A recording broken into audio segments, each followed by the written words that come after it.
Mengulasnya saat ini kami telah tersambung bersama dengan Direktur Manajemen Risiko Bank Rakyat Indonesia atau BRI, Bapak Agus Sudiarto. Pagi Pak Agus, apa kabar? Selamat pagi Mbak Safrina, baik, alhamdulillah. Alhamdulillah, terima kasih banyak Pak telah bergabung bersama kami pagi ini. Pak Agus, ini terhitung sejak April 2023 ini program restrukturisasi kredit untuk debitur yang bisnisnya terdampak pandemi COVID-19 sudah berlaku selektif ya Pak. Tetapi sesuai kebijakan OJK, segmen UMKM masih mendapatkan izin untuk restrukturisasi di semua sektor. Bagaimana respon BRI atas keputusan ini?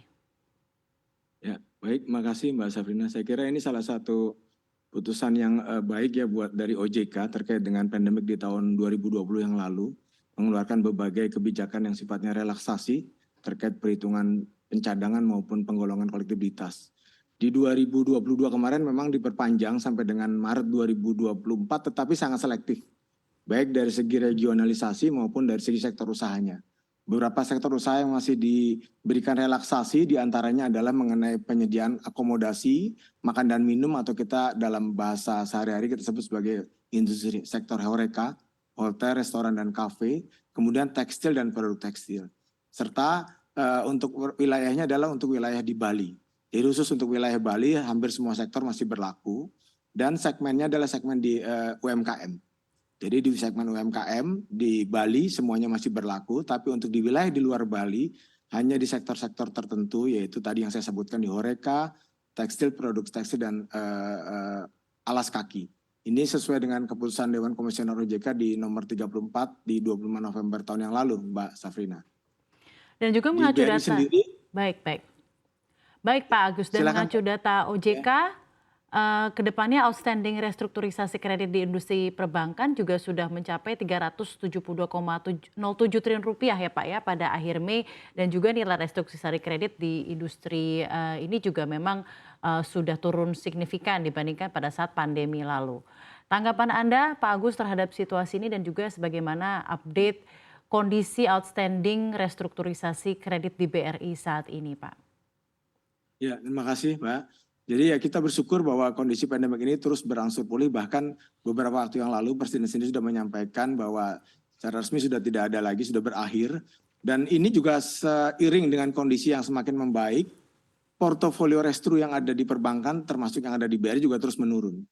Secara kumulatif sebenarnya sampai dengan awal dan kemudian puncaknya di sekitar September 2020 itu total outstanding restru COVID di BRI itu hampir lebih dari 250 triliun. Alhamdulillah ini saat ini sudah jauh berkurang. Posisi di Maret 2023 kita di 99 triliun, sekitar 99 triliun. Jadi setiap bulan kita turun antara 3 sampai 5 triliun.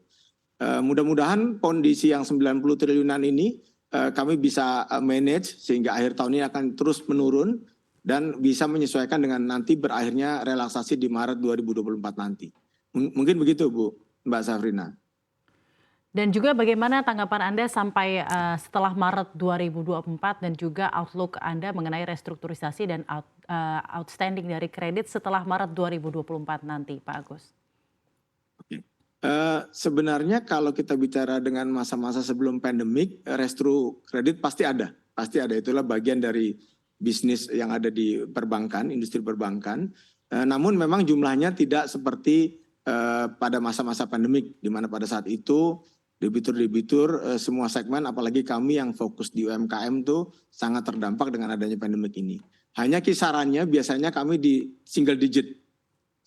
Kami pernah tertinggi itu hampir 30% portofolio kami terdampak restru, baik COVID maupun non-COVID. Saat ini persentasenya terus menurun di kisaran hampir kurang lebih 15%, sehingga kami optimis kondisi ini akan kembali ke masa-masa pre-COVID, yaitu di single digit, mungkin baru akan kami dapat di sekitar tahun depan atau tahun 2025, Bu Mbak Safrina.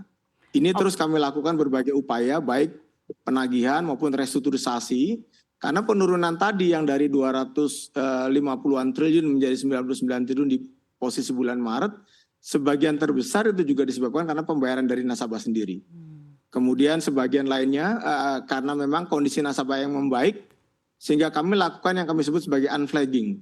Jadi setiap debitur restru karena COVID itu biasanya kami berikan tanda atau sign dengan flag gitu bahwa dia restru karena terdampak COVID. Ini terus-menerus turun.